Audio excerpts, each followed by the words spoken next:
We're here with Ben Schwartz. He's promoting Sonic 3. Whoa! I know. Reloading? Mm-hmm. Wow. You want another? We'll do another. Wait, we should talk. You just got back from roast. Yeah, roasting the year. How does it feel? The roast of the year or the roast of the year? Roasting the year 2024.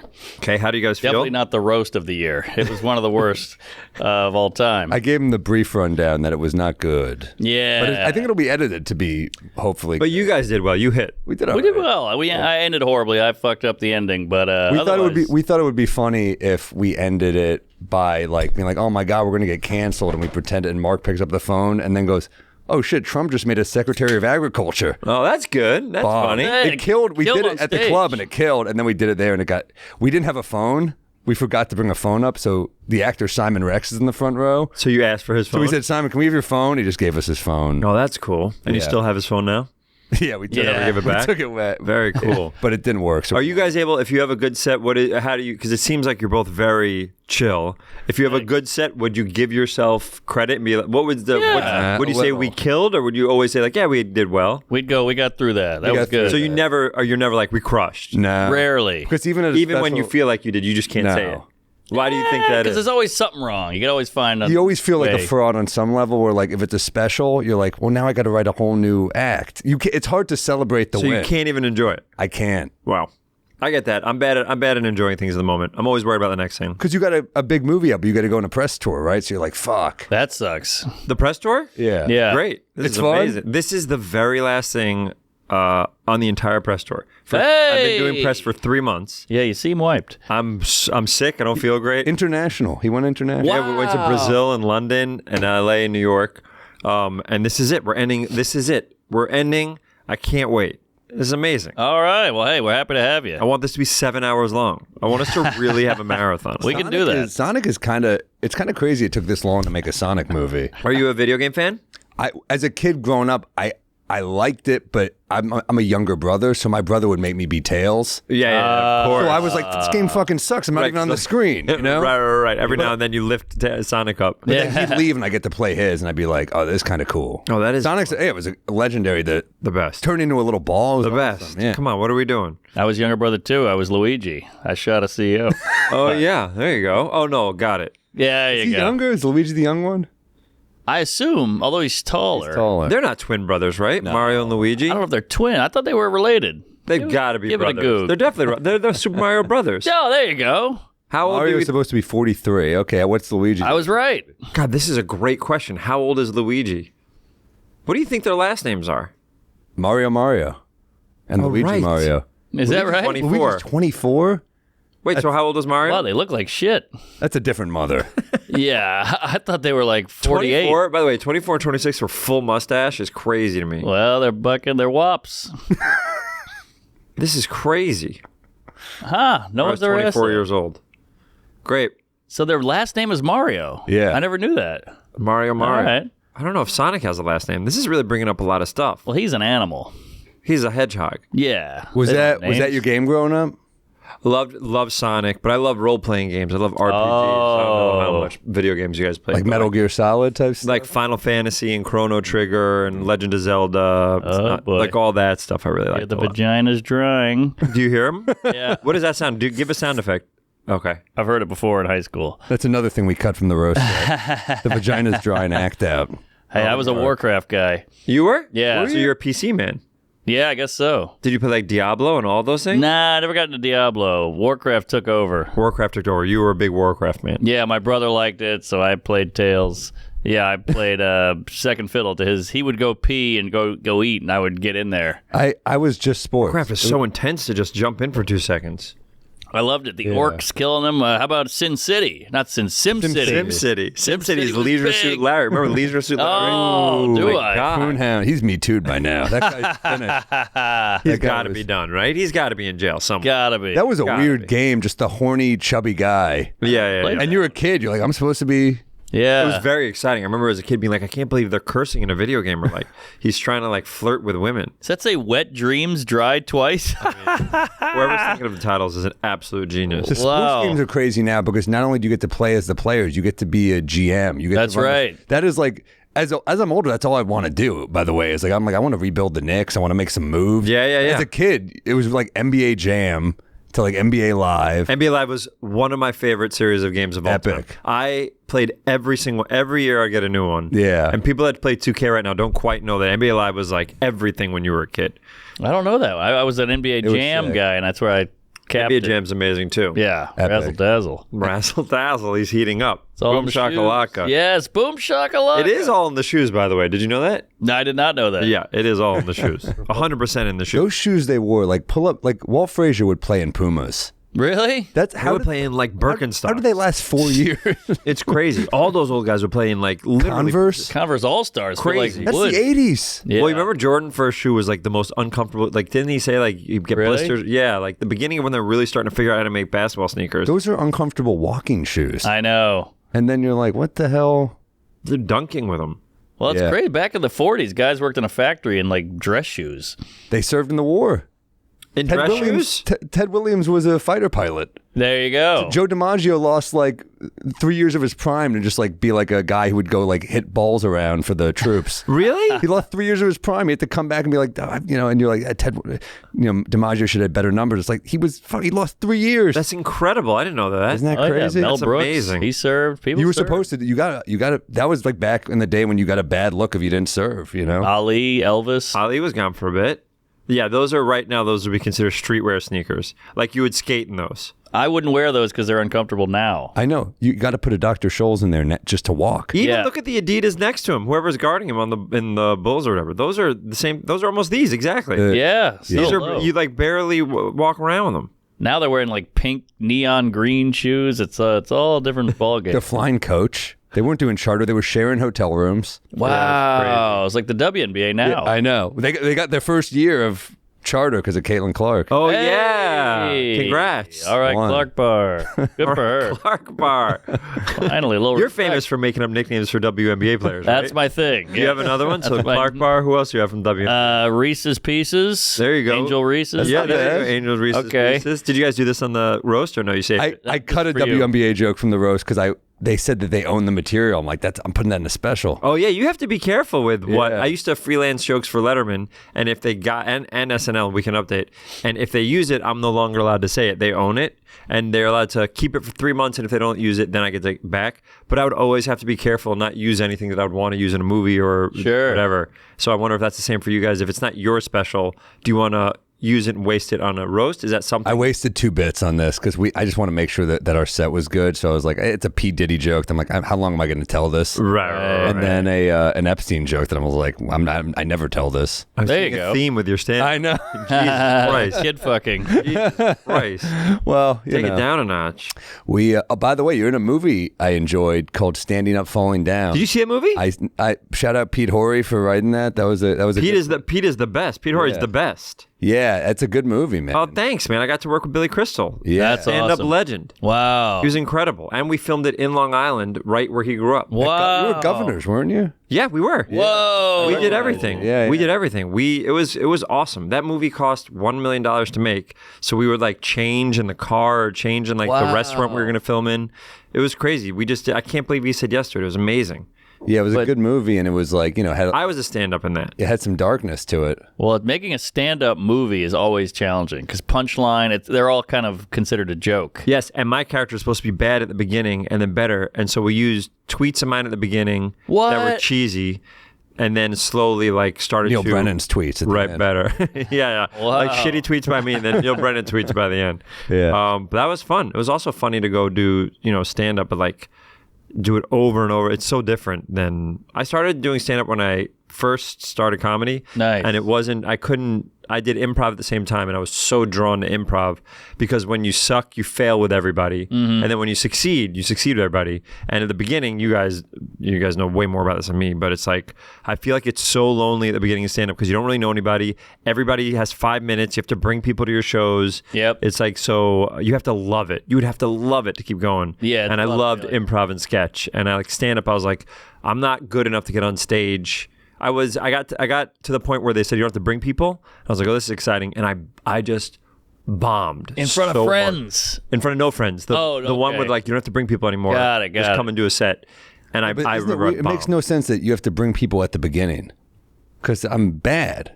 I know. It's like your first show. But that's how they make money. The only way they make money. Of course, but it makes no sense for us. I'm saying, but you found like improv and sketch. What about that? Is it for improv? Your mind works quickly. I saw like a snippet of you when you were doing it with Middleditch. Yeah, Middleditch and Schwartz. And I think we both did Clusterfest one year, and I was on one. And I saw a bit of you. It was like oh, nice. Venue. Yeah. So I was like, oh man, their minds. That was Ben Schwartz and Friends or Middleditch and Schwartz? I think it was you two together. Oh yeah, probably. But I was like, man, their minds are working quick. Do you have stuff that you're like, please hit this, please hit this? No, I go on stage with nothing. Okay. Literally zero. You two are insane. It's like thanks. The connection. You're so in sync. It'd be so funny if you've never seen us. I've seen it. Never seen it. But No, just from the way I've heard about it. I watched Coming Up. Like he was always great at the UCB theater. Yeah, that's where we started doing stuff at UCB in New York. And then at the same time, do you guys know Adam Pally and Gil Ozerigo? Yeah. So me, Pally, and Gil had a 3-person sketch team called Hot Sauce.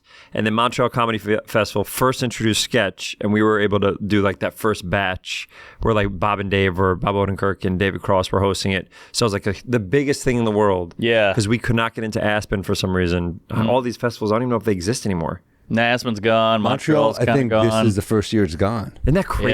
Yeah, it's wild. It was such an exciting thing. That was like the landmark. If you could do that. It was exciting, but then it like slowly, like back in the day, you hear stories from the 90s where a guy's like, I got a $750,000 holding deal. Yeah, dude. I'm like, yeah, I went there and I got like a shitty agent. Oh, yeah. I didn't get anything. It's like all you get. I was so excited, though. I remember it being so exciting. But you're right. Nothing happened afterwards. I got an agent, and then the guy, when you're signed with an agency, like the big guy comes in to like close it. Yeah. They're like, this is like the big dog at our agency. And I was like, oh, shit. And then I was like, so that guy's my agent? They're like, yeah. and then I was like, whatever happened to Fred? They're like, oh, he left. He just went to another agency. Yeah. So I'm like, within signing me, like 2 weeks later, he went to like UTA. I'm out of here. I'm gone. I was like, he was like the guy. That's so fun. I was that stupid. We have a friend who, I'm not going to say his name, but he did Montreal and had a bad set and lost his manager. No. So he went to Montreal and lost industry. Wow. Lost representation. Jesus. I've never heard of that before. Yeah. He must have been really bad. He's good. He just it was like one of those industry nights where they're all in their Blackberries, no one's listening, and he just tanked, and they're all there to see one hot guy. Yeah. That guy skyrocketed, Matt Rife. And then all the other people, they're just waiting, like, oh, who's this douche? Get out of the way. And then they bombed. Wow. Yeah, but it was better off. He's better off. You don't want that manager. Yeah. The person that gives up on you immediately. Yeah. After one bad set. Remember getting new faces? What did you guys call it for improv? That was it for improv. There doesn't exist. Improv. Also, the touring that I'm doing now for improv doesn't exist. It's the first time we're playing like the venues that I play are bigger than any improv tour kind of that's ever happened. So we're like trying to show that. I'd love to hear your honest. I know you guys are always honest, but you're honest. Anytime I talk to stand-ups or do stand-up podcasts, I feel like stand-ups kind of shit on improv a little bit. Yeah. No. I literally the same time. No. 100%. But not good improv people, though. I mean, I think... Right. Look, here's the thing. If you're great at improv, it's like, that's insane. But I've seen... It's kind of like magic. You see someone who's bad. That's exactly what I say. Oh, I'm talking about magic in general, just the idea of like when you pull it off. But it's the same with you guys when you have a great stand-up set and everything's going. There's dude, so much bad stand-up. How are stand-ups, how are we portrayed outside of stand-up? We look like the corniest. No, stand-up, no, because you can point to 1,000 movies. You can point to 1,000 specials. You can even point to Pryor or Steve Martin. You have different versions of stand-up. And in improv, before Middleditch and Schwartz, there was only like one real special out there. And then there's a documentary on a team called TJ and Dave who are great. But it was a doc kind of, and the other one was like Ass Cat, which was a UCB show, but it was on Bravo and it was shot different. So it wasn't really what they do. So like we never had something we could point to, like a Kevin Hart special. Or we had Who's Line. I know that's super mainstream. But that's short form. I do that totally different. So that's like it's like quick little jokes as opposed to like So you're like building something. Yeah, like we do. So if you ever watch a special, it's an hour and a half, like almost a play. We do an entire hour. We talk to an audience member for 10, 15 minutes. For Ben Schwartz and Friends, what I did this year was I asked the audience, tell me about the most exciting day or night of your life. And people raise their hands and we pick someone that doesn't seem fucking bananas. And then we ask them, they tell us a story about the most exciting day or night of their life. And then we say, thank you so much. They don't talk for the rest of the show. And then we improvise for 70 minutes. Jeez. Yeah. And we try to do like the whole thing. And now I'm trying to give an intermission because I'm kind of learning that to give even more show, and people like going and getting a drink and like we never gave an intermission, but now like the venues are also like, they would appreciate it and stuff like that. So we're doing 2 halves. So we're doing 2 tiny shows. But by the end of the second one, we're calling back everything from both. Wow. Yeah. Are you ever up there when you're like, are you ever like, no, that's bad, give me someone else? When I'm interviewing the audience, all the time. Yeah. Because I can also tell when, like, if they're telling us a story, like there's an example of, I was like, tell us the most exciting day in our life. And the guy's like, it was in Chicago. We're playing the Chicago Theater. And he goes, dude, when the Cubs won the World Series, I was like, amazing. Were you there? He's like, nope, I watched it on my TV. And I was like, okay, did anything happen? He goes, I watched the game, my man. And I was like, well, we have to do this for an hour and a half. We need, like, tell us a story, or like, right. Who are you around, or blah, blah, blah. So it's like, so I learned really quick, like, oh, this isn't going to be good, or this person's really excited and not really doesn't have anything to say, but I'll like politely go to someone else. But the most I'll go to is probably 3 people or something like that. And then I'll be like, all right, we got to figure out something from these 3. Have you ever had one of those, because you've done a million shows, I assume. Yeah. You ever had one of those ones like, there's good, there's great, and then one is just magic. Yes. Everything just comes together. I did improv for like 10 minutes. And did even you? I had somebody told me if you're going to do stand-up, you should do an improv class just to learn how to riff. This is great. Where'd you take an improv class? The Pit. Yeah, I performed at the Pit when I first started. Who's your teacher? Nice. He was an old kooky guy. Armando Diaz. Maybe. He's not kooky, but he's like he's like the veteran over there. He was not. He was low bar. Oh, I don't he's even like know. the guy that, like, their forum's named after Armando Diaz. Yeah. Okay. This like guy. amazing. He's intro. He probably was an intern that they gave us, but it was bad. But first thing I noticed was improvisers are supportive. Comics like, get out of my way, you piece of shit. Open mics at stand-up were like, they're just not listening. Like, ruthless. The guy I tour with, who's like now one of my best friends, Barack Obama. Barack Obama. Yeah. We started out, bad, but no, my friend Gary Veter just saw me spacing out during a open mic set at Maui Taco, and he goes, "This fucking asshole's not listening." That's how I met him. Really? And we were on a show the next night, and he goes, "I'm really sorry." And I was like, "Nah, I get it." I saw how much bigger you were. I was like, sorry about that. He's a little guy. Oh, is he? Yeah. Oh, amazing. But yeah, it was, first of all, it was crazy supportive. That's when I knew I was like, this isn't for me. Because I didn't care about any of them, but they were super nice. And they're like, oh, you need a place to go to Thanksgiving? And I was like, ugh. Oh, I mean, like in life they were supportive? Both, everywhere. That's great. This makes me so happy for my community. Yeah. And you're scared of it. You hate it. Well, it just wasn't, I knew it wasn't How my were you scene. at improv? Were you I bet you were you're trying to get the laugh, so you're not thinking about the scene. Exactly. Whenever for people who start, or stand-ups that start, like, they'll break the scene to make themselves look funny. Like, if I'll be like, man, it's cold out here. They'll be like, no, it's not. And I'm like, well, it's like, now you got a joke and the scene is over, but now that joke is over. We could like build ball something. hogs. I wasn't that bad. I hate the negate guy. That guy's get rid of him. That guy's a problem. The negate guy. The real N word. I think it's crazy that you had no one to look for for what you want as a career. People don't get paid. People don't really get paid for this. True. You guys have 1,000 examples of people getting paid. Exactly. Like, there was a trajectory. Like, what did you think your career? We perform for free. We probably shouldn't get into this too much, but at UCB, I performed for free for my entire career. From 2003 to 2009, I never got paid for a show. And then at the beginning, this is why I think it happens. At the beginning, nobody's coming to my shows. Literally nobody. Sure. But I'm still able to get up and do 30 minutes of improv. So, like, they're not making money at all. They're losing money off me. And slowly, as I got better and better, and the shows got better.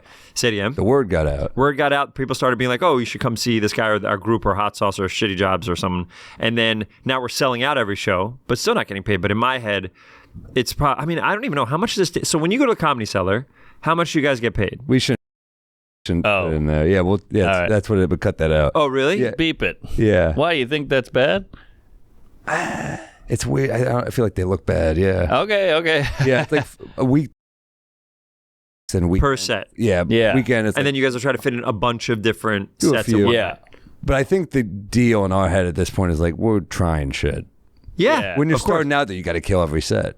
Yeah, it's got to be so much pressure. You must have been way more nervous before than now, because you can bomb and not care now. 100%. You still care, but still hurts. It still feels bad. Yeah. But it's like, you look. Did I get a new bit? Like we were honing a joke, a joke set for like a week for this roast. Yeah. And we were really like, you have to really be hard on each other because we'd never worked together on a set. Right. So we're Really? like, yeah, we've never gone up together. So we're like, we'll just like. Wait, what was that like then? Because you guys you guys both have specials. You guys both have your own thing. Yeah. Is it weird? This is you guys. Completely new and different, but we've worked together for 15 years on jokes, but this is the first time we went up together and told them. So you have to be like, that one's not hitting, or you got 2 killers, I got 2 weak ones, we got to swip and swap. Do you ever share a joke? Someone sets it up and the other one punches, or no? It's always I do my bit, then you do your bit. I do my bit, you do your bit. We tag each other, but we didn't. We didn't want to get too Sklar brothery. Yeah. You know, we wanted to keep it stand-up-y, kind of. Not that they're not stand-ups, but you know what I'm saying. Yeah. Like, we didn't want to finish each other. Love the Sklar brothers. Did you like, also huge Knicks fans or huge basketball fans? You're huge sports fans. Would you want to do it again? Or no, you hate it? Well, the show is I feel like we came prepared. The show was a little unorganized. Yeah. Right. So that's the risk you take. Right. I think we could do it again if we wanted to. Yeah. It was a good secretly experience. hate each other? Yeah, it's Completely. rough. Well, You've barely looked each other's in the eyes. I can't look people in the eye. That's Really? me, not him. Yeah. Why not? It's too intimate. He's gotten better though. I'm doing it with you right now. Try look me in the eyes. I'll kiss you. No, you won't. Talk to me for 2 seconons. Just saying. Kiss him. Oh my God. Kiss him, All dude. right. Why? What does it feel? It just feels like It's too. What are we gonna hug? Are we gonna? say I we're love you? talking to each other. Well, I'm listening. if I look in the eye, I'll listen less. When you do stand up, where do you look? Right over the head. Never look at anybody in the eye. Well, that's different because I think when you look at the audience, they go, ha ha. Yeah, I agree with I that. don't want to force a laugh. I hate when I see the audience. I love when it's totally dark. Same. I love when I hear for me, if it's like a big show, I come out after all these shows. I've probably done 2,000 shows by now, but it's like after all these shows, like I'm not nervous anymore unless it's like a big one, like unless a biggie is coming up. But I'm always, whenever I get my first laugh, I'm fine. I'm so comfortable. I just to know like, oh, okay, we're here, we're gonna have fun. And I feel like a part of what I do, I remember Jim Carrey used to say this also, is trying to make the audience feel comfortable. So it's like at the beginning when I come out there, because for improv, they're going to make it all up on the spot. It could bomb. Oh my God, I'm nervous for these guys. I come out, I talk to the audience for 5 minutes, just talk to them. And then I invite the people I bring on my show, which is 3 people, I change it per show. And then we all talk to the audience. And then I do the interview. And now everybody's fucking calm. The audience knows what's going to happen. They're relaxed. We're relaxed. And then we do the show. And it always helps. Is there a version of that for you guys, or you have to go out blasting with like a great joke? I go out blasting. I want to get them right away because I don't feel like they trust that I'm funny. Right. I have to prove it right away. But they know what stand-up is. Sometimes people at our shows don't know what improv is. So it's That's true. They're like, what's going to happen? So we kind of have to explain it to them. I get that there's less of a trust thing with you guys. Yeah. Or just from the audience, just being like, what's going to happen? Just a little bit nervous. And now they're learning more about People always go, stand up. I don't know how you do it. It's so brave. It takes balls. This, to me, is way ballsier because you have no net. We have nothing. We have, at least if it's written, and it still could bomb, but you know what you're going to say when you go out there. You got to go out blank. It's scary. I think so for me, when I started doing stand-up, I was way more nervous for stand-up than I was for improv. Really? Way more, because you have to work, and then you're saying, this is what I found funny. I find this so funny that I've been working on it for weeks, and now I'm going to show it to you. Let's see what you think. For me, it's like I listen to something, now on the spot, and everybody in the audience knows on the spot, I'm going to try to make a beautiful scene that makes you laugh. But it's like we all know what's happening on the spot, and we're trying to find it. You guys are like, I've been working on this. This is the funniest thing I can think of right now. I'm like, let's see what you think. And if they say no, it almost feels like, but again, anytime I talk to stand-up, it's the same thing. They're like, I'm not going to go on stage with nothing. But even That's crazy. But even by the way, you're looking so much more. This is amazing. Do you feel yourself doing it? All nose. You're looking at my nose. You can't look at my eyes. No. Even the greats have a low batting average, though. Like, I mean, we were talking about we'd throw jokes that we thought were hilarious to each other out, and it would get just nothing. Yeah. Like I had one that I was like, maybe that's a bit, and the line between like truthful and too mean is so thin.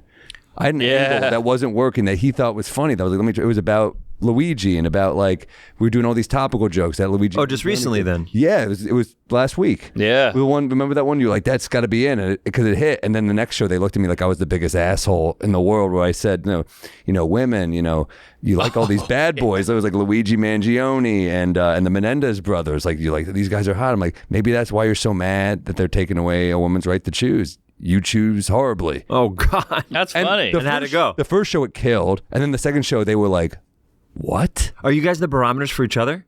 Well, a little, but you can never know as good as the audience. But no, I'm saying for you guys, who's the person you go to be like, is this funny? Is it each other? We text each other sometimes. Not just is this funny, See, but that's cooperative. That's amazing. Not just is this funny, but is this hack? Is this been done? Right. Does someone do this angle? But like, you're doing, when you see a perfectly honed joke, like there was trial and error. It didn't just come out perfect. That thought, I mean, because we're so numb. We're so numb to what we don't realize how offensive some of the jokes we're telling are, because we just don't. We were like, you guys are your own audience. Yeah. But we were trying out jokes where they were like, like we had a couple of Stephen Hawking jokes where they're like, what the fuck is wrong with you guys? And we're like, oh my God, we thought that was just like a funny play on words. I don't know. Oh, wow. Right. Sometimes you get so lost in the mechanics of the joke, like the wordplay or the punchline, they don't realize we're saying something about Lizzo being fat. Yeah.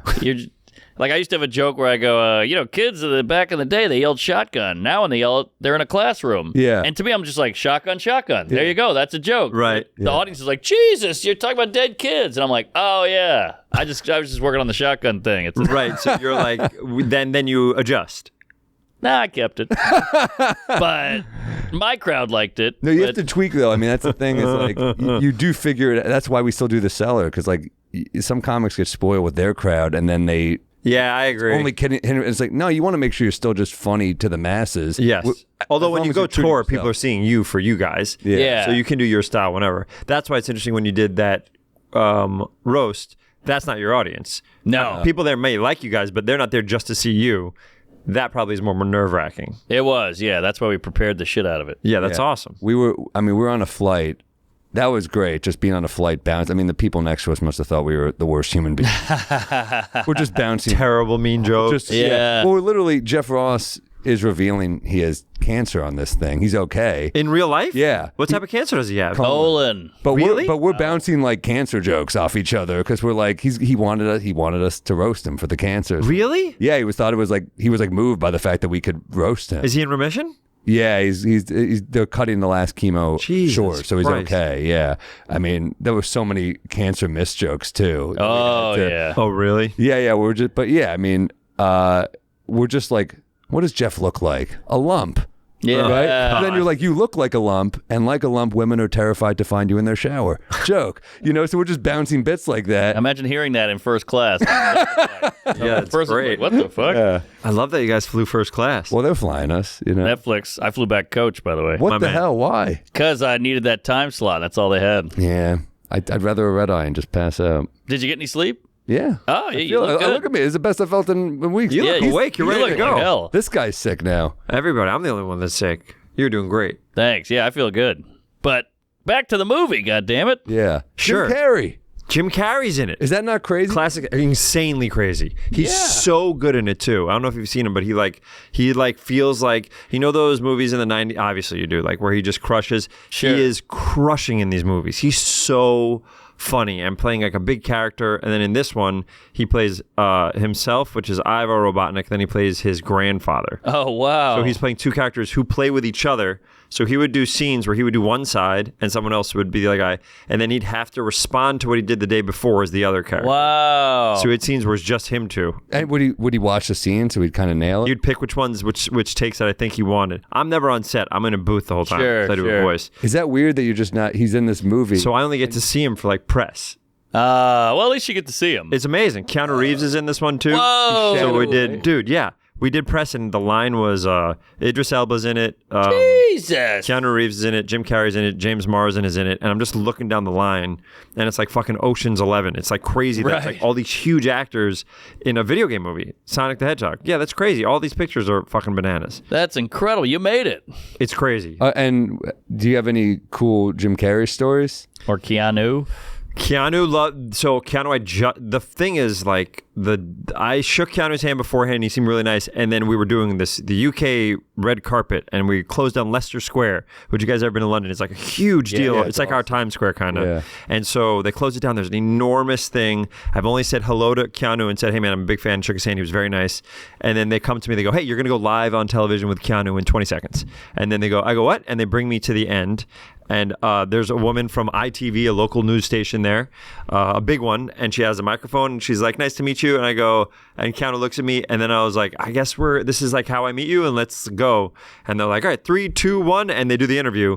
And I kind of started playing in the interview and being like, doing a little bit of bits, and he immediately jumped on. All right. And loved it. And the whole press tour, when we did interviews together, we would do bits. And he just couldn't wait. Of course. He was the best. That's great. We had the best time. Look at that. That's a photo. You got to frame that. I know, it's crazy. I did. It's amazing. Well, I'm just glad he's still working because like Mike Myers is kind of done and Eddie Murphy's kind of done. It's just good to see. Dude, he's still going. so funny in this thing. Eddie Murphy was in a movie like 4 months ago. Yeah, he came out with 3 movies. Oh, really? He's been in 3 movies in like 3 months. And a new Beverly Hills Cop. Yeah. All right. Well, I missed it. That's true. But this was that's the London premiere. Yeah, Jim Carrey has, other than this, he hasn't done. I think this is the only movies he's done since COVID, maybe?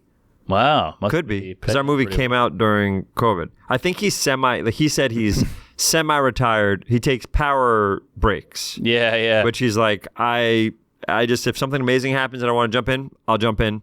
But like outside of that, it's like, I think he's pretty content and he's a very spiritual guy. He's pretty remarkable. Yeah. He's amazing. A painter now.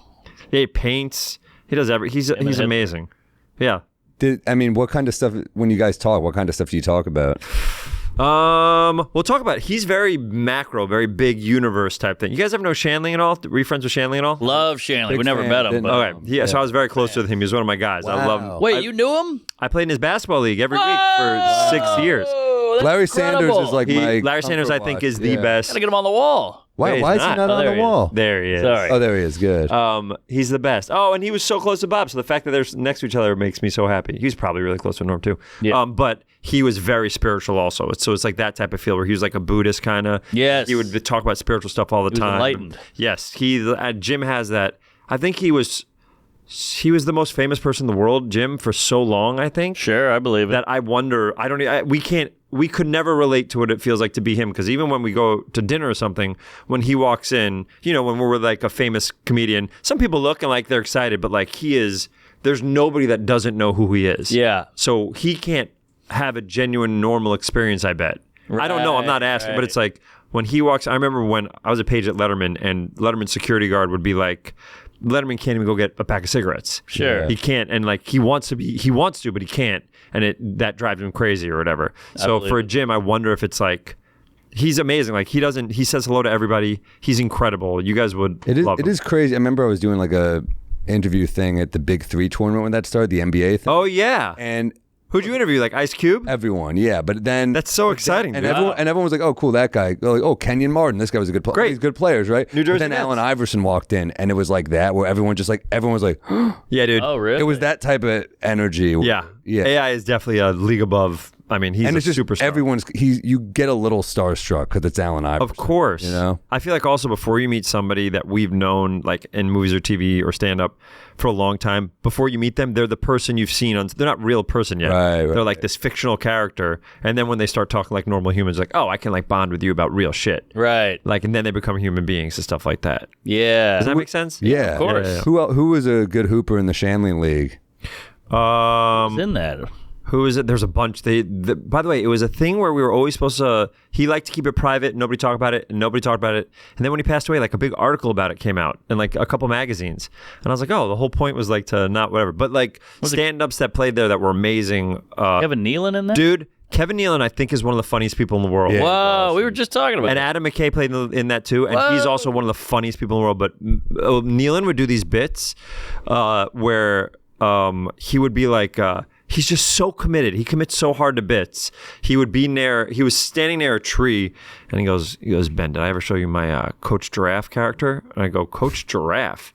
I go, no, let me see it, Kevin. And he literally did this. So imagine, he's 6'3", probably, or 4, something like that. And he goes, I need you to get out there. I need you to play 3-2 defense. Make 2-3 defense. I need 2 guards up top, 3 in the bottom. And then he slowly eats a leaf. Just eats a leaf and commits like a real monologue from a coach, but slowly eats leaves throughout the whole thing. And he's so funny. That's great. And his delivery is so dry that it's like so good. Yeah. Can we pull up? I know this could be a tough find, but Gary, I'm thinking Larry Sanders. Gary on the green room going at it with Bo Burnham. It's pretty funny. They're both With Bo funny. Burnham? They kind of got into it Kind a of little getting bit. a little squabble, but they're both funny and it's good. Yeah, I mean it's going to take some whittling down because that's a long clip, but Yeah, it looks like it's just Bo. I think it's right out of the gate. This show is amazing, by the way. It was a good It was like show. tough crowd, but He shouldn't be able to talk before him. Wow, there's a lineup. Fair point. I'm of the. he's like 22 here. So God, he's so young in this. wonder for all of you. Here we go. Who are you? So that gets to the fun laugh. Young guy with this. See, Shandling's he's locking and loading. No, that's him respecting the joke. Absolutely, that's him respecting Hold the on. joke. It's so good. See? It's so good because it's so mutual. The delivery was so perfect. I mean, Dude, that was like he's amazing. Jedi shit. He would work on stuff for a bit also, like Gary I don't know if we needed that part. I don't know if we needed the guns. But that's amazing. That's them playing with each other. Yeah, I love yeah, that yeah, scene. yeah. That's, the whole episode's He's great. so funny. Larry Sanders, I think, is the best comedy ever made. I watch it so much. It's perfect. Any and it makes episode the that starts with Hank. Oh my God. Hey now. Hank Kingsley is there's this scene where they do where he's trying to get him to ask, or he's trying to either ask to be invited for a party, and Hank comes in the room pretending like he has boxing tickets for the same night, or like he's trying to offer boxing tickets. I wonder if we can find it. There's also one where he and he goes in his pocket and he's like, so Larry Sanders calls him out on it being like, let me see the tickets, let's go. And he goes, huh? He goes, let me see the tickets, I'd love to go with you. And he's like, I'm butchering this, by the way. If you find it, it's unbelievable. All right. I'm sure we've seen the scene, I'm sure you have. but tell It's them at the office. Anyway, but he goes in his pockets and he only has pills, and he like has to embarrass him to be like, I don't have the tickets. I love. I just watched one where he has this long scene with Gloria Steinem, and it's so painful. Hank Kingsley does? Yeah, and there's this long talk, and he's just like, I just want you to know I'm a feminist. I think women can do anything men can do. He goes, men, we're a little bit stronger, has to throw that in. And she's just in hell for like that whole minute. And then she walks away, and he turns to his receptionist and goes, she's got a great ass. It's brilliant. It's just perfect. Apatow wrote on that show. There were so many great writers on that show. Oh yeah, everybody like young Piven, young Duchovny, young Sarah was on that show. Sarah did that show. Todd Barry the other day. I was like, this is amazing. I just saw Todd Barry in L.A. Yeah, I a LA sighting of Todd Barry is very rare. That's gross. Very rare. It doesn't. Him in sunlight. This is it. This is exactly it. Wow. All right, Peters. I can't believe you found it. This is the exact scene. I hope you're sitting down. Oh, geez, I am sitting down. Well, then, don't get up, because I have here He's so good. for tonight's Holy Timbre. fight, and I would like to bring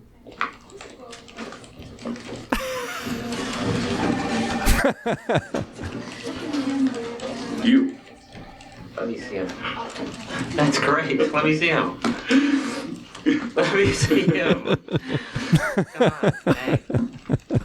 Let me see. This is. These are vitamins. Please invite me to your party. Ah. Tickets, there are no tickets.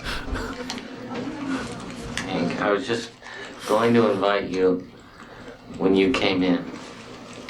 Hey now. Great. Oh, so good. That is So funny. He's an amazing actor. Yes. This holiday rush is stressful enough on you and your online store. Don't make it harder on yourself by having a horrible online checkout. Switch to Shopify and have a stress-free season. Nobody does selling better than Shopify. They're the #1 checkout on the planet. They've even got Shop Pay that allows your customers to save their payment and shipping info and boost conversions up to 50%. No more losing a sale because someone had to get up to go get their credit card. Businesses that sell more sell on Shopify. That's all there is to it. Upgrade your business and get the same checkout that Gymshark uses. Sign up for your $1 per month trial period at shopify.com/drunk, all lowercase. Go to shopify.com/drunk to upgrade your selling today. Shopify.com/drunk. You got that right. Thank you.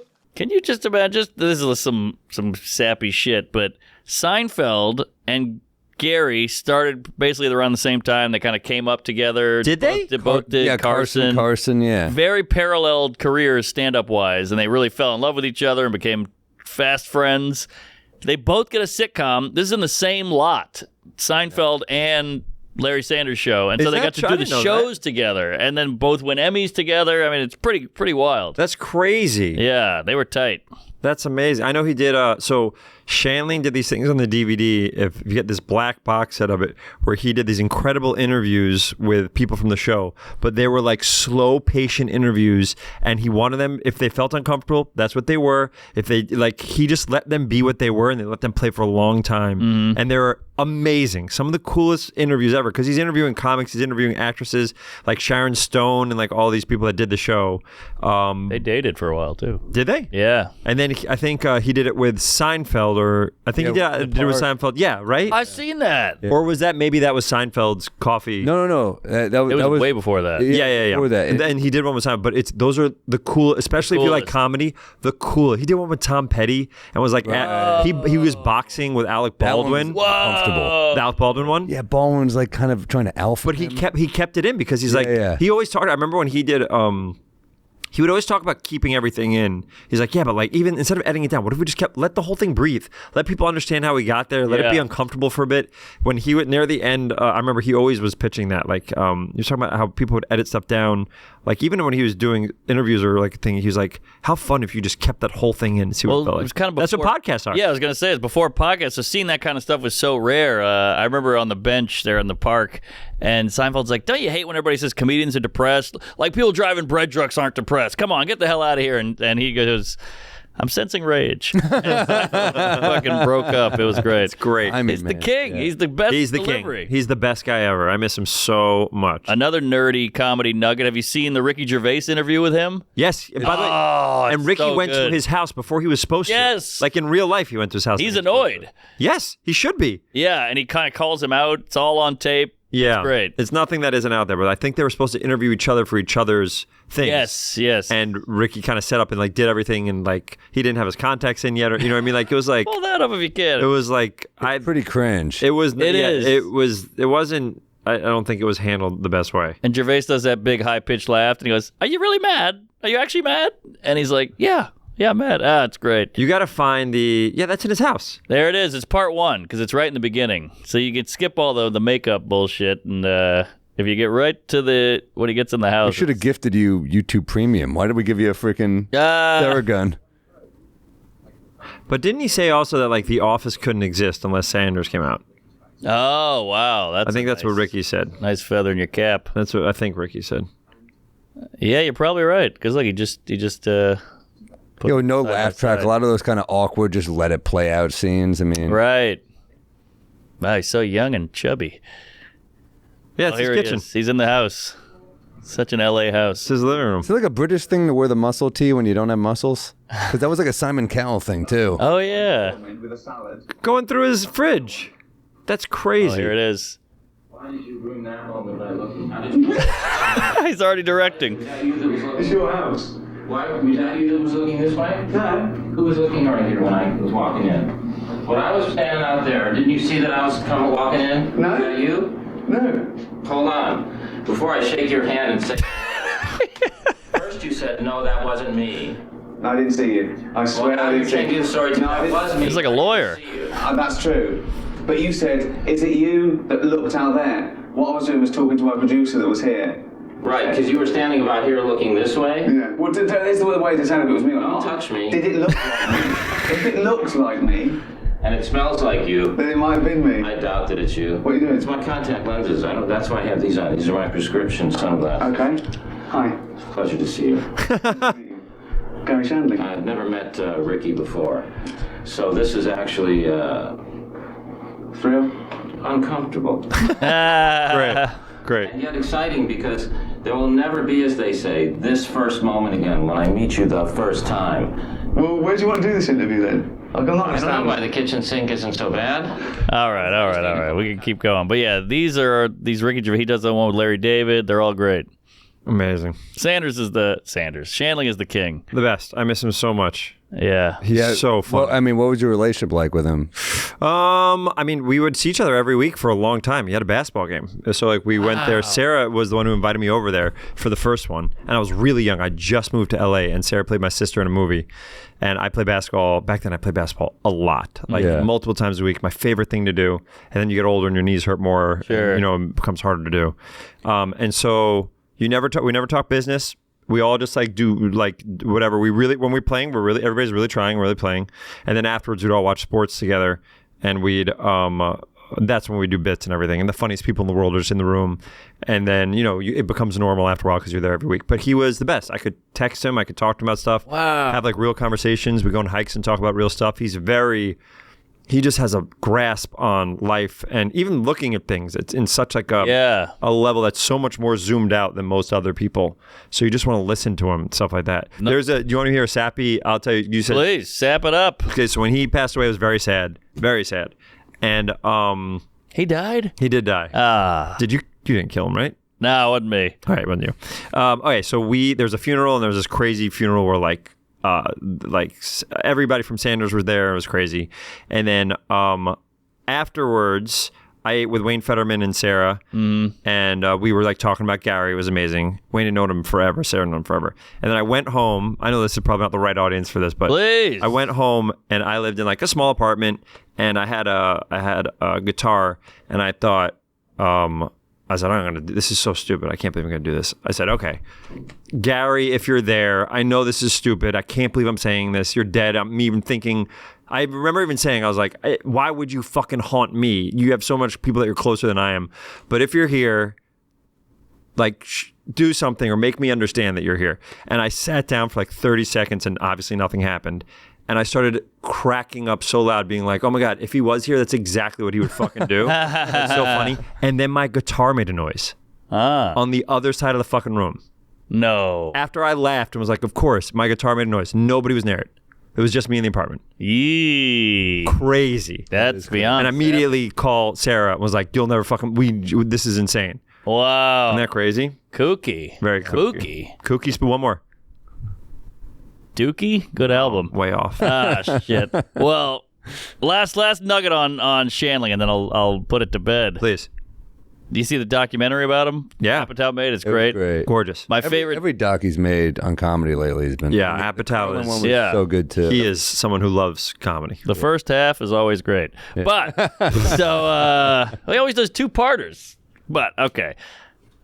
Funny people, four-parter. But now you can't get him on the podcast. What are you doing? No, we've had him many times. Oh, okay. He's a friend. There you go. Friend. But he told his wife wanted to get married, or his girlfriend wanted to get married. We got to get married. We got to get married. Gary did. Yeah, Gary's girlfriend's like, we have to get married. You're like 48. Linda. Was that it? Maybe. Keep going. So he's like, I don't want to get married. I'm scared. She's like, you got to marry me. And he goes, how about this? I'll marry you when the house is finished being built. And she was like, done. That works. And he's like, all right. And he kept adding wings to the house just to get out of the marriage. He was like, oh, the pool's not done. Oh, the garage is halfway. And then she'd be like, well, the garage is done. He's like, I added a guest room to the third floor. Like, so he kept building, and then he died. That's so funny. Yeah, his house was never done. He always talked about how much more work he had to do to his house. What a great loophole. That's a so commitment funny. phobe. That is crazy. I love it. That's so You love funny. it because I'm a commitment phobe. Yeah. I caved because I can't afford to build more house. But ran out of things to build. Yeah, but so cool. I love this as a love fest for Gary. What a cool thing, because a lot of people probably that listen to you probably don't even know about Larry Sanders I know. or stuff. I think a lot of them know. We have a lot of comedy nerds. All right, good. Yeah, I mean, An incredible stand-up too. We haven't even talked about a stand-up. He was so strong. if you haven't seen the Larry Sanders Show, that's your rec for this week. You It's got a that right. Great show. Amazing show. He's got a joke. I'm gonna fuck this up. He goes, I fucked Miss Georgia, and then the guy goes, really? He goes, well, former Miss Georgia. He goes, well, really? And he goes, all right, it was George Foreman.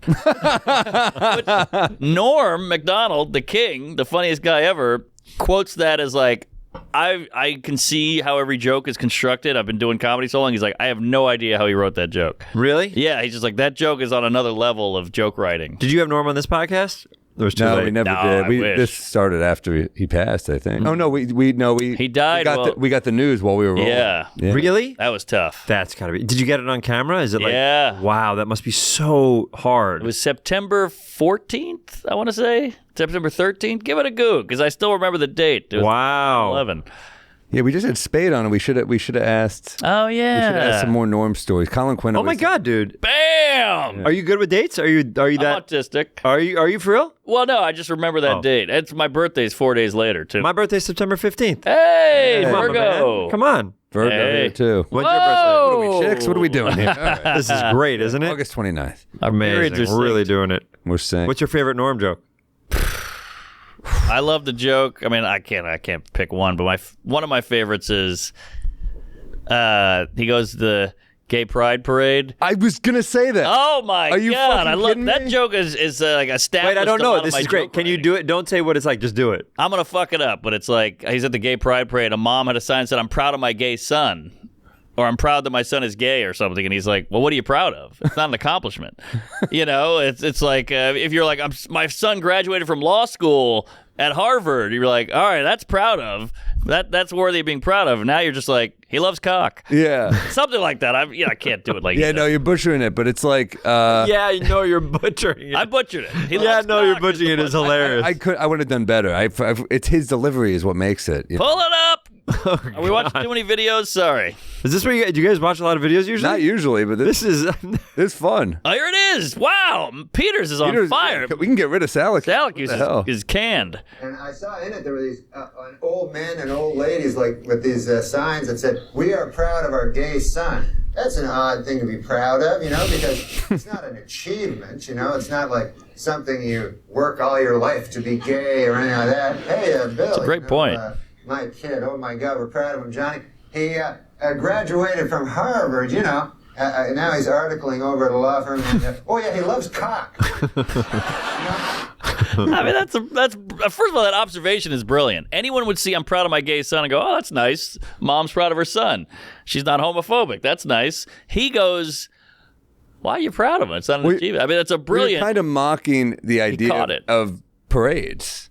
Too. That's it's kind of too. taking down the idea of like, well, you were born this way. Why are you? I mean, it's good to like, I don't know. It's an observation I hadn't heard. I love that, and I loved. He's so funny. He's also so amazing at like the joke is this, and he'll just make you go here for like 5 fucking minutes. That too. And then come back and crawl. That's some of my favorite stuff that he did was like, the joke is here. He could easily say the punchline in about 20 seconds or 10 seconds. Yeah. He will take a long walk around to Oh, get to that point. And then it makes it so much funnier. Fun nugget. The moth story, it's 5 minutes long. That's a one-liner. Great. That's an incredible joke. It's probably his like masterpiece. Yeah. But the moth joke is one line that Colin Quinn told him. He's like, hey, you ever heard that joke? Why'd the moth go to the therapist? He goes, well, what are you in here for? He goes, the light was on. Mm-hmm. That's the whole joke. But he made it 5 minutes long because Conan said, oh, our guest didn't show. Can you stretch a little? No. So he took that joke and just stretched it. That was on the fly. Is that true? That's true. That's crazy. You Give could it a tell go. he was improvising that shit too, because he Yes. was just like he was going in weird directions with shaky. that. And that joke is amazing. too. Like knowing when to. I mean, 100%. the funniest people ever, but also knowing when to be the straight man, like a great host. But I was gonna say the Norm joke from his last Letterman set when he did the Germany versus the world. Amazing. Oh, incredible! Amazing. That's also the set where he gave him a hug and told him how much he meant to him. That was an Yeah. incredible moment. Yeah. That was an incredible moment. Letterman didn't give much back, if I can be so bold. I think he's not good with emotions, man. You can't look people in the eyes. Yeah. What are you talking about? Mark wrote me a very long. I was shocked the message you wrote me yesterday. Well, I get sappy on a plane. I get emotions on a plane. But you won't say it to him. You'll email it. I'll text you. I even said the way that you gave your gift to your friend was the most. You didn't look at him and go, "We got you something." I am bad with that. literally what? gave it to him. Didn't look. Why what's we your get name? along? Matt. So we were right here. Me and my friend Emmy were right here, and he comes in and then has a bag, takes out his dog, I think, or something. No, and he goes, yeah, and this is for you. Then we got this for you. No, this is for you. We got it. Didn't look at him. And Matt's enjoying it, doesn't look at him to see if he's enjoying it. Matt understands what this relationship is and He goes, gets it. He just nods. And I was like, and then we're like, oh, that's a cool gift. And Matt's like, yeah. And like, yeah. Well, he's What's the alternative? I'm like, check it out, dude. Well, you didn't even like. douchey too, You didn't right? even look at him. You didn't even I'm connect. sorry I didn't look at you for that. We appreciate you very much. Because it must have been awkward for you to give a gift. I'm not good at gifts. Yeah. I mean, I'm good at getting gifts. I'm not good at giving the gifts. I'm bad. I hate receiving gifts too. I mean, getting like picking them out for someone. No, I'm not. I love getting gifts for people, or I'm good at getting gifts for people like who like specific things. That I'm alright at. But you're right, giving and then receiving. Weird. I'm not good at getting compliments either. I get awkward when someone says something nice. I have to find a way to make it about them immediately. We're I'm bad the at same that way. too. I'll be like, oh, good show. Oh man, you were, dude. I saw you 2 weeks ago. You wrote me a long message. I was shocked. Actually. I mean, it was a text. But it was Let a him get this out. This is All good. right, all This right, is all good. It was a text like this long, which was all like how much he appreciated like building this thing with me, and I was like, oh wow, you're not like that. No, it was surprising. Do you think you're changing a little bit as you get older? No, I just think it was. I think you are. It felt necessary. Maybe I'm changing. I think you are. I think you're more comfortable with your feelings than you were. Guys, I have cancer. What? All right. Jesus. Well, you look like a lump. I don't know. It had to be said, and it felt like we left abruptly. Like we did a podcast, then he got into a car. I got into a car. I went to the airport. I love it. To his ladies. We're getting older. We're all getting older. It was too abrupt, so I felt like it needed a ta-da at the You end. A needed the button, button. on it. What are you uncomfortable with? Like what makes Dog is you unbelievable. Look at that. Absolutely in the zone. Wing- I'm not good at getting compliments. I'm not receiving gifts. I'm bad at because I'm afraid I'm not going to like it before I open it. Yeah. I'm like, oh boy. Don't get me gifts. It just piles up unless I really need it. Right. But good hairline. I do. Yeah. Oh, thanks. I was trying to compliment you. Thank you, brother. I appreciate it. Yeah, there you go. You guys took have that. great hair too. It's fun to see both of your hairs. It's a bird's nest. No, it's great. Yeah, it's that's what I real do. bad. I can't talk. I'll be like, oh, that's whatever. Flowy, black, thick black head of hair. What's like a peeve for you? What bothers you? That people do in general? Yeah. Ooh, that's Any a good peeves? question. Any peeves at all about anything that bothers me? I got one to buy you some time. There, Go, please. All right. How about this one? The guy who doesn't know the answer to something, he asks you don't know either, and then he gets mad. Oh, that's good. I like that. This happened to me today. The guy's like, What's the example? Well, the guy's like, when does this place open? Or he said something like that. When does it close? And I go, I don't know. I try to give a little show because I don't want to be the guy who goes, I don't fucking know. Get out of here. So I go like, I don't know. 4 or 5. I'm not really sure. And he goes, thanks a lot. And I'm like, well, you didn't know either, Dick Cheese. What the fuck?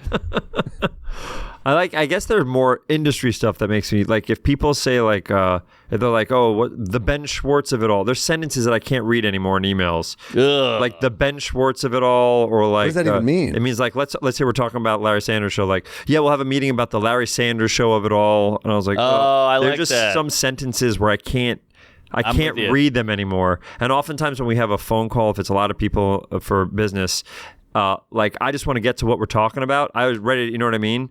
But like there's so much time that is wasted just like saying hello and catching up. I was like, oh, let's talk about what we need to get to and let's move. But a lot of stuff in email business wise, I have to like read that part quickly. 100%. This was a recent peeve of mine that in the business type emails, thanks for understanding.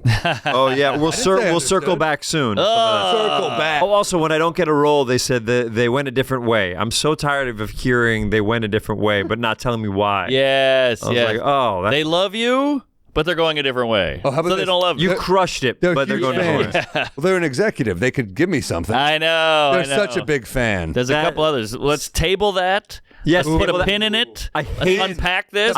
These are true things that I can't do anymore. Pin, table it. You're saying all unpack? the ones. Unpack this is isn't big. like biological father. This is a fucking. Let's unpack this.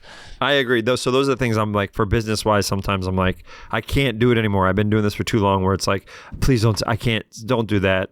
Yeah, I I'm with can't you. do that. You ever heard Yeah. that Bill Burr thing? He says those LA meetings you got to do over the phone, like a general or whatever it is. Yeah. He goes, I throw my phone across the bed while I'm laying on the bed, and I cover my eyes, and I just wait till it's over. So, like, unless they ask me a question, I'll answer it. But if they don't, I just wait and, like, That's amazing. wince, and then I wait till it's over. And I totally understand what Do you you're guys saying. have top comics? What's your favorite comic of all time? Come on. What are we doing? I'm like Cosby's later work. I mean, we praise Dave Attell to no end on this. Oh yeah, my God, David Tell when I was a kid on Comedy Central was like the biggest thing, and he was a guy that played at the Cellar a lot too. I don't know if he still does. there all the time. Every night. But he had what was his show on Comedy Central called? Insomniac. Yeah, dude, that for a kid that loved comedy, I was obsessed with that show. Me too. And then I remember I went to the Comedy Cellar when I was finally old enough, and the first time I ever saw a stand-up show that was like me as a kid going to the cellar, Colin Quinn got fired from SNL that day. Whoa! And he brought the newspaper, I think, that said that he was getting fired, and it was like such a crazy. Whoa! First, that's crazy. Yeah, it was like I don't know if he got fired, but he was. I'm assuming he was because I think he did a bit about it. That must have been the 90s, right, or early 2000s. Must have been, yeah. But I remember that set, and I was like there, and he was right there with the newspaper, and I was like, oh my god, I love this guy from SNL and his stand-up, and then that. But Dave Attell as a kid was one of the funniest things in the universe. Oh, of course. So cool. 98. Wow. There you go. Damn. So what were you? 10? 17. 16. 17. You're going to the cellar at 16? 17? I guess so. That's fucking awesome. So you're a New York kid. Yeah, I grew up in Riverdale. Ah! Riverdale, then went to Westchester, and then I was living in Manhattan when I was doing UCB after college. Hell yeah. Yeah. Riverdale. Yes. You're one of those fucking kids who lives up in Riverdale. That's a taxi driver. What do you have any recs otherwise than Larry Sanders? Because sometimes we do recs on this show. Oh yeah, my favorite comedy shows of all time? Anything. Movies, it could be anything. Drama, Oh my god. songs, The porn. Tyler Creator album's pretty amazing if you haven't heard that. The I new don't one. know The TV shows that usually I say are Larry Sanders. Simpsons, I think, is probably the most influential show for me. Love it. I think it taught me how to write. I write a lot of movies and TV So shows many for killers places. in that writer's room. Dude, Up and at them. one incredible. The goggles do nothing. Incredible. UK Office is a top 5 show for me. I Love think. it. Love it. Have you met Gervais? No. I've met him. Have you guys met him? He's met him before. Yeah, we've DM'd a little. Okay. Yeah. How'd that go? Good, actually. He was very nice and complimentary of my dumb tweets. I love it. Also, I got a joke on the Globes. From him? I sent him. I wrote for like the Oscars one year. Oh, really? Yeah, I used to. that's So I used to cool. freelance jokes for Letterman's Monologue, Right. And I used to freelance jokes for SNL Weekend Update. So I Right. was writing jokes a lot when I was younger, and so every now and then I get a job to do that for people. Uh-huh. Yeah, Who do you write for the Globes?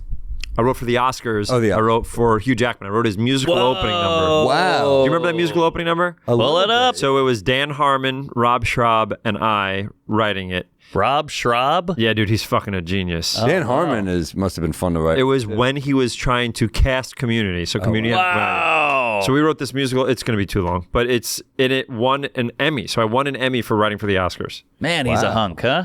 He's great. And the full callback is that I did a show. I do 2 shows in New York every year, and he came to one of my shows at the Beacon as a. Like I hadn't talked to him in years, and then he came and watched one of the shows at the Beacon, and he was. It's like the best venue ever. Dude, I think I played almost every theater in New York now.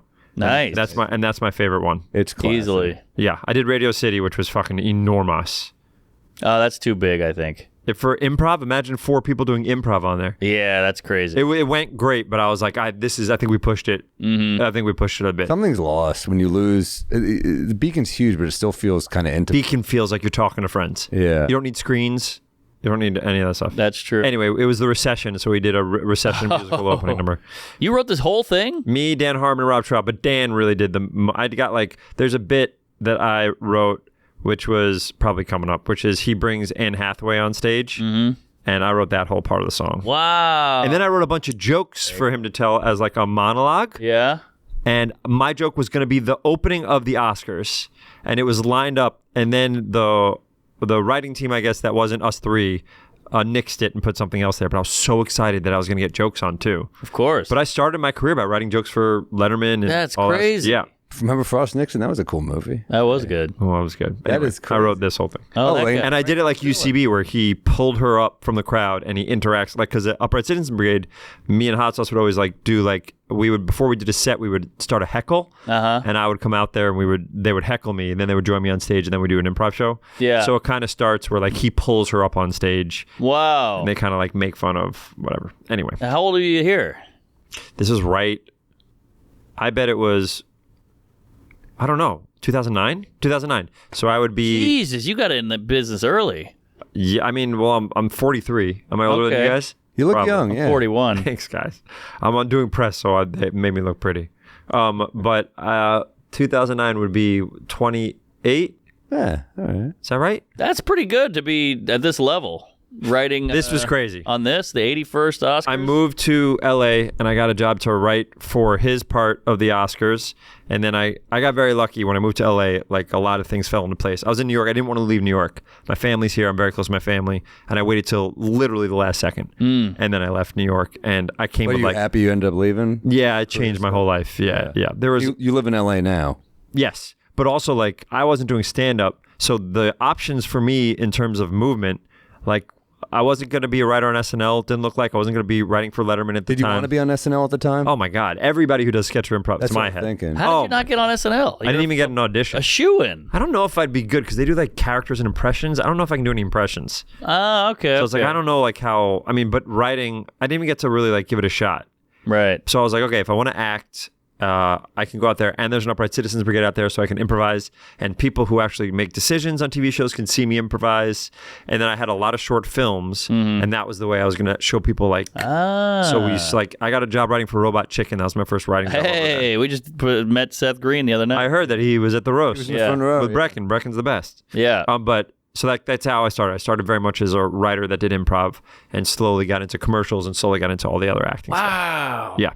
Man, what a career! Because your resume is bananas. You've been in Pull so it up. much stuff. I mean, yeah. I mean, what do Not you to get make it feel recognized from the most? Is it Parks and Rec? Yeah. Still Parks and Rec. Oh, sure. Parks and Rec is number one, I think. And now Baby Shark's Big Show. Blizzard Wizard. Now it's That's big money right so there. Sonic is a big one too. Of course. I got to do a scene with Animal and the Muppets. Whoa. Which, by the way, is so funny. I bet you guys would be the same way, is that we just started going, and I just know the rhythm, how to make Animal funny, because I've watched the Muppets my whole life. Sure. So I know exactly what to do to set him up. Yeah. So easy. So it's like I know the cadence to make a Muppet funny because I know the Muppets so well as a kid. Man, so many kids. You learn a lot of kid stuff. There's a lot of voiceover. I love voiceover. Wow, boy, if you can get into voiceover, you are set for life, baby. It doesn't pay very well. Oh, it doesn't? Yeah, voiceover does not pay very well. I just guess I go off the Simpsons guys. Those guys are. Oh my God, millionaires no! at home I mean, in their usually pajamas. all these jobs that you're looking at are probably SAG scale. That's like a lotto ticket to be Hank Azaria. Oh my God! Yeah. And it doesn't exist anymore because now there's not even residuals. Exactly. So it's like, even like at the beginning when I did DuckTales, we would get a bunch of residuals because they played over and over again Disney. But now they give it a Disney Plus, and you don't really get residuals. God, they fuck you every way. And then that writer's strike, I think, had like an opposite effect. I know. Yeah. Modern Family. Wow, that show is underrated, I feel like. This is very weird to look at this. Sorry. You got a long. Blue Iguana was with Sam Rockwell, and I just sold a movie with him. That's going to be fun. Whoa, he's a beast. Dude, he's the best. Great actor. Dude. He's the fucking best. And I wrote a really fun movie for us that Yorma's going to direct. You wrote the movie. Yorma, what's his name? Yorma from Lonely Island. Oh, yeah. He's going to direct it. And so what kind of comedy is it? They haven't announced it yet. Okay. They haven't announced what it is yet. Oh yeah, I did the voice of BB-8 for Force Awakens. Wow, BB-8. My man. And then I think JJ just found a fucking app on his iPad, and that was what he used. Oh, wow. It was me. I did lines as BB-8, and then they transformed them into beeps and boops. And then and you made it on The Simpsons, your dream. that was it. I had 3 goals when I first started. Let's one hear was it. to be, because I was a page at Letterman, showing Okay. people the bathroom was. So one was to be a guest on Letterman. I did it 2 weeks before he stopped. Okay. Simpsons, to be voiced in Simpsons. The third one was to host SNL, which I have not. Wow. That's coming, baby. Sonic 6. I did a Letterman thing, but it was on Netflix, like one of those like sit down things, and it was. Wait, you did his interview show? Yeah, it was. That's it was- enormous. Pull it up. It was stand-up. It wasn't like it wasn't like the one that Kardashian. Obama did. He did one for stand up. So you do a stand up segment, and then you'd sit down and talk with him, and it was like I know exactly what you're talking about. That's crushed. enormous. there it is. It was good. That was a great moment. Do you realize how insane this is? It was insane. I mean, that was one of my lines. I was like, "You went to."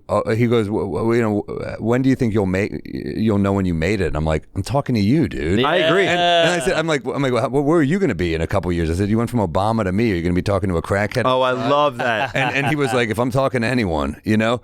But no, Do you know what please this don't means, play though, it. by the way? This means that he had to have seen you do comedy. He was very and cool. think you're funny enough, because he would not have you on the show unless he personally thought you were funny. He was so cool. I did a thing during COVID where I just filmed a special on rooftops in New York. 'Cause Oh, that's I great. So he was like, What's that called? It's called Up on the Roof. Great. But he, Dude, this is crazy. He was crazy. Crazy. He was crazy cool, and it's funny talking to a guy from that era because he doesn't understand how we have to make comedy now because he came up in the 70s, 80s when you just wanted to get on TV. But he goes, for stand up, we wanted a sitcom, and I was like, yeah, but they don't really do that often. It's impossible. It's not real. That's not real anymore. Because he didn't understand why I put a special out for free. I was like, well, because we make the bulk of our money touring. You know? Yeah. He didn't. So he was, I think, you see why he's the best interviewer, because he's so curious. He is the best. I was a page at that place. I watched him do it. I watched him my whole life. My parents would be lying down their bed like this. I'm like perpendicular to them, and we would all watch Letterman every single night. Wow. It was like such a big deal in our house. And then when I was a page there, and I like hustled my way to get that job. We didn't know anybody. So it's like I got so lucky in getting that job. And when I was a pager, I saw him every night. And then when I started freelancing for the monologue, whenever he ended all of his monologues, he would point to Paul Schaefer and say, "Ladies and gentlemen, Paul Schaefer and the CBS Orchestra." And that's how you know no more jokes are going to be said. And so me as a page, I'm there helping people to the audience. How cute. Oh, yeah. I just posted that yesterday because I did Colbert yesterday. Oh, cool. That's me as a page on the bottom. Wow. So 20 years ago. That's me 20 years ago. That's amazing. And so then anytime you'd point, it's over and I know I didn't get a joke on. So I started to say like, fuck. And you could hear it in the show, and I started to get yelled at by the audience person, being like, "Ben, you can't be on the floor anymore because you're cursing when you don't get your jokes on." And I was like, "I'm so sorry, I had no idea you could hear that." Amazing. Man, you could host. You look right in that desk on the top. I love Colbert. He's so smart, dude. He's a very talented guy. I love Colbert. I was in college. I was an intern at his show, the Colbert Report. Oh my God. Yeah, that's huge. That was a pretty epic experience. And what does an intern do for the Colbert Report? Any run they need. I bet people were nice there, though, no? Yeah, he was great. And he was incredible. I was there when he threw water in Richard Branson's face. Oh, wow. Pull it up. Richard Branson pulled, and you could hear me saying, fuck, no. But you could see Richard Branson got mad during the interview, so he just takes water and throws it in his face. And Colbert, he got water back. He waved over for his producer to bring water, and he threw it back in his face. And I was like, this ain't a bit. This is weird. Branson didn't know he was joking, I guess? No, I think he would fuck with people on that show. I mean, that was kind of what was incredible. He was playing a character. Yeah, I mean, he was kind of... Oh, I can't wait to see this. He was kind of messing with... I mean, it might not be online. Whoa, scrubbed. But he was... Oh, I guess he came on the late No, it's not on his late night show. It's on Colbert Report. Well, at least he came back. They rekindled. Yeah. There you go. But it was a tense moment where I was like, that is bad. Damn. Did it air, you think? It aired. Yeah, I mean, you can't not air that. Right. Takes off his pants. Yeah, I think they scrubbed it. They scrubbed it. What the fuck? It was weird. That's a good moment. So was he a dude? Were you watching like Stranger with Candy and Colbert Report? Love Stranger with Candy. Love Colbert Report. But I think him on late show is pretty fucking awesome. God, wow. Richard Branson's throwing water on everybody's face. That's his thing. Is he your late night host? Is he your fave? Right now? Yeah. I love him. I've been lucky enough to do all of them. I did Corden's show 17 times. 17? Wow. I did it more than anybody else. Gee, that's who canceled? Crazy. By the way, my goal as someone who's a page on Letterman, when they needed someone, he would have his people. Yes. I always wanted to be that person. And they weren't even the most famous people. Sometimes they were, but sometimes weren't. And for who was Letterman's people for that? There was a stand-up that came over every Christmas, I forget, and he took a football and he hits like a meatball off the top of the Christmas tree. I forget who the people were, but he had his people like Bill Murray anytime he came on was amazing. Howard Stern would come on and be incredible, and he would come a bunch of times a year. Tom Hanks was amazing on that show. But I always wanted to be like the whatever. And then for Corden, I slowly became that thing when people dropped and I lived in LA. They're like, hey, can you come here today and whatever. I'm like, great. And were you ever on with someone where it just didn't vibe at all? Because they did the 2 guests, right? Yeah, they do sometimes more than 2 guests. It never really... I've been on with so many people that they kind of use me as someone that could... Let's say they have guests and like they need someone to like be a little bit funny or liven it up. I think that I kind of helped with that. Comedic relief. I think a little bit, or like to make people feel comfortable or whatever. Now we did Corden, I think once each. I did it twice. I did stand-up. I wasn't a guest, and that's got to be terrifying. No, that crowd was juiced. They were the most juiced, and because that lives on forever. Like, but can you use those on a special after or no? Yeah, you probably you could use them if you want. I don't think I used all of them, but like I didn't either. But I used some of them, and he was one of the coolest in that he would be like, this is not normal what this is about. Not everyone does this. It's not normal what's about to happen. This guy's doing stand-up at 5 p.m. Yeah, dude. For a studio crowd, give him everything. And like, dude, not everyone does that. That goes a long way for a young comic. I love Conan. I'm a huge Conan guy, but he would just be like, your next guest. Yeah. Dude, come on. Wait, so is there some show Fallon that does it too. Is there some show that you always wanted to get on that like Conan. Conan was the one. We got on Conan. We did that a few times. Yeah, because Conan had the coolest music guests and the coolest stand-ups. And he seemed fun. He didn't like Letterman to me was cool, but he was like this older statesman where Conan felt like a guy I would hang out with. He was kind of my brother loved Conan so much that it was like that kind of became our guy. Yeah. But I love Letterman. Yeah, I mean, he's amazing. I got to ask though, you did 17 Cordons. That's what I was Let's getting see how many. to. 13? Did you do Ferguson? 5 times, I bet. Wow. I bet. I've done I did Leno. I've been a guest on every talk show host that was. Dick Cavett? He was gone. God, I wish. Yeah, I went on Tom Snyder for 3 hours. Steve Allen? Yeah, me and Steve Allen really go back. I kind of miss. I feel like. But I love late night. Like I love late night. I love the crowd. I love the. I love everything. Showbiz of it all. That's not normal anymore. I feel No. like podcasting is great, but I turn it on so much harder when there's a crowd there, and I do miss that. Like even doing a live podcast when there's a crowd. Oh, I bet it crushes. I bet you guys go crazy. We're guys better. are drawn to crowds. That's what you know. It's better. You want the laugh. You want the big laugh in the room. Yeah. I did once with Julia Roberts, which is really cool. Every now and then you like sitting next to someone. That's banana. 13 episodes. That's amazing though. What TV. Yeah, how was Julia Live Roberts? That's $13,000. Amazing. You know, they take a picture of you like before you go on, and they take a picture of you, and she like snuck into my picture, and I kept it. I have it in my freaking, like I have like a wall of like all these things. No, I don't. I never show anybody that. Well, it's funny. We were just talking about this the other day. If we photobomb a photo, people will stab us. But if Julia Roberts does, it's like a huge win. I literally have kept it my whole life. You have in the to be same famous place. to pull that move. It was so cool. I can't believe I have it. Damn, how's she look in person? Gorgeous. I bet. Incredible. Hubba. She's amazing. Hachi Machi. Hot. Is there anyone that you've wanted to meet that you haven't met yet? Like directors. I want to work with a lot of directors. Who's your top? I'd love to work with Steven Spielberg. Oh, We were just talking about how he's. What did we say? We was like maybe top 3 ever. He's got to be. easily. It's got to be. I did a movie with Zemeckis who did Back to the Future. Whoa. Back to the Future is my favorite movie of all time. Come on. Yeah. What are your It's favorite the power movies? of love. Never heard of it. Is that from the movie? Yeah, Huey Lewis. Oh, okay. I think And the that's news it. or just him? I think the news as well. Okay. Yeah. What are your favorite movies?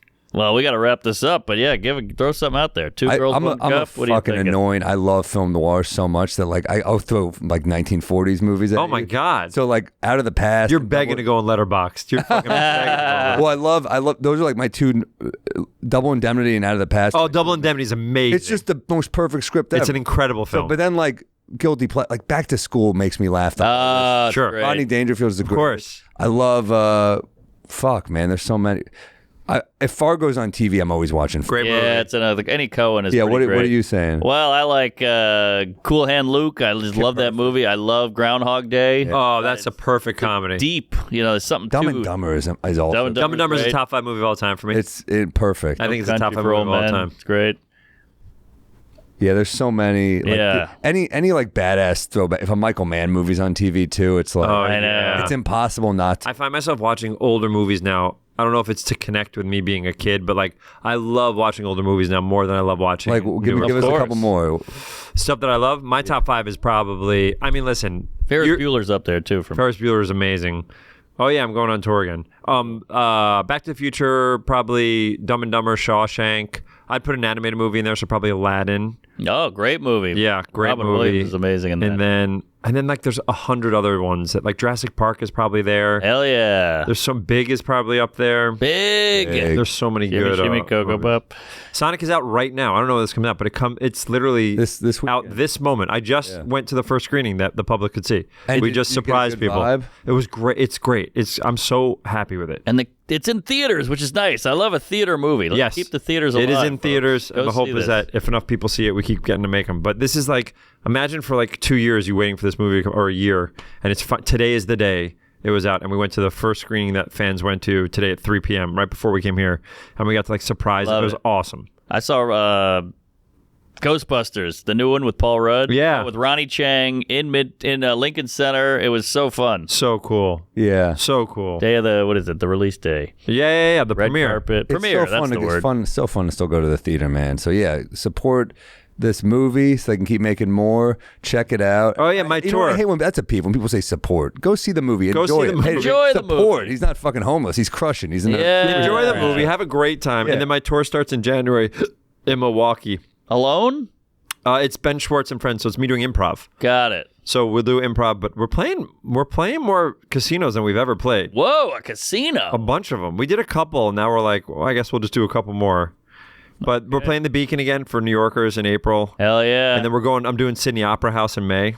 Nice. Oh, that's legendary. That's a That'd beauty. be great. Yeah. There's like all these venues that I always want to play, and that's the It's one of the most last beautiful. I mean, just on the water. I know, there. it's crazy. insane. And also, you guys know, when I played Royal Albert Hall this year, you won't get paid a ton of money to do these venues because it's so expensive. Yes. Radio City Music Hall, 6,000 people. You don't get paid you don't get paid more. No. It's all like- but there's because it really costs- no one you can complain to about it. And also, it's like, I don't even care. yeah, I know. I just want to say that I want to be in that theater. I want to say that I was on the same stage as blank. Right. And it doesn't even matter. Like, we have our other shows that we can make a little bit of money, but there are some that you're like, man, so Sydney Opera House was one of those, and Royal Albert Hall, Radio City was one of those. If you do 2, you make some money. Yeah, I bet that's how it works. you're going all over. Yeah, you got to go all over. Vets Going is a there. great We sold out Sydney Opera House, so we did a State Theater show right before it. Hell yeah. Yeah. Wow. And then we're going to go to Melbourne. But this is great. Melbourne's You guys ever been so to Paramount Theater in Seattle? Yes. One of my favorite venues to perform Great room. comedy. Sick. It's Great nice. room. And Prince used to play there, or Prince has played there. Ooh, I didn't know that. I like sometimes like looking through and seeing like what other people have played. This is exciting. All right, well, go. What's the website It's called? rejectedjokes.com because when I started to freelance jokes for Letterman, I used to take all the ones that he rejected and I would perform them to 0 people. And then I'd put those videos on the internet, and that's how I started. Whoa. That's smart. Crazy. And because there's a low bar already, so And nobody's in the audience, so they all bomb.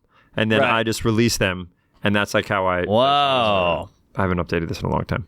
Anyway, that's all right. You don't have to look at any of this anymore. Check it out, rejectedjokes.com, There you folks, go. for the tour dates. go see Ben on tour. Check out Sonic 3. Yes. And yeah, thanks for joining us. Thanks, guys. How Drink, fun. drink Bodega Cat whiskey, by the way.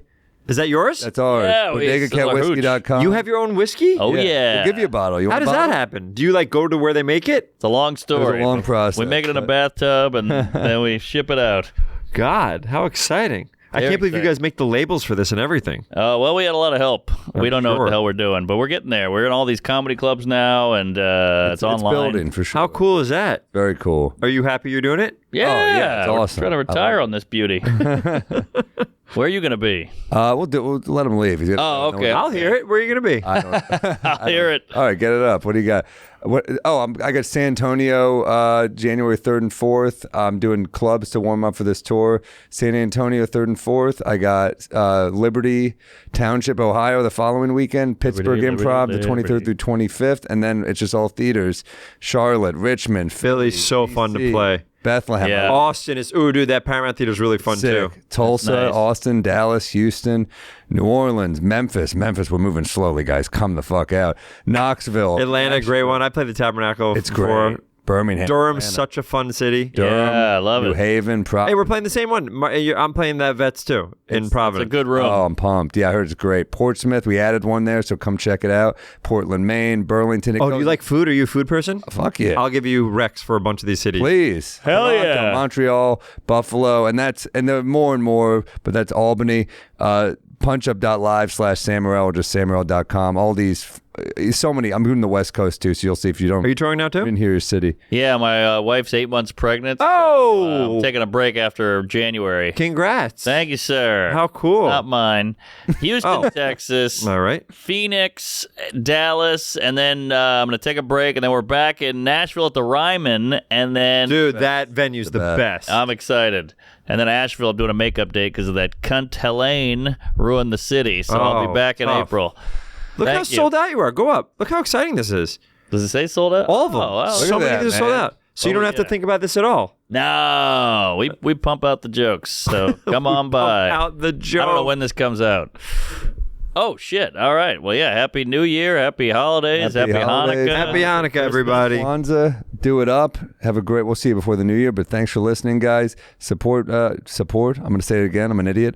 Go see Ben's movie and go see him on the road. Thanks, guys. Comedy. Sunday's a day for my next offender. A bit of Peeves, you know the beer juice close. I've had a little too much bourbon, and Norman's talking shit shit about the fucking Pope, and I get down in the same way. Up on the roof like a cop's coming, and naked Samuel is feeling dangerous. I'm out to lunch here in New Orleans. This woman doesn't look like I remember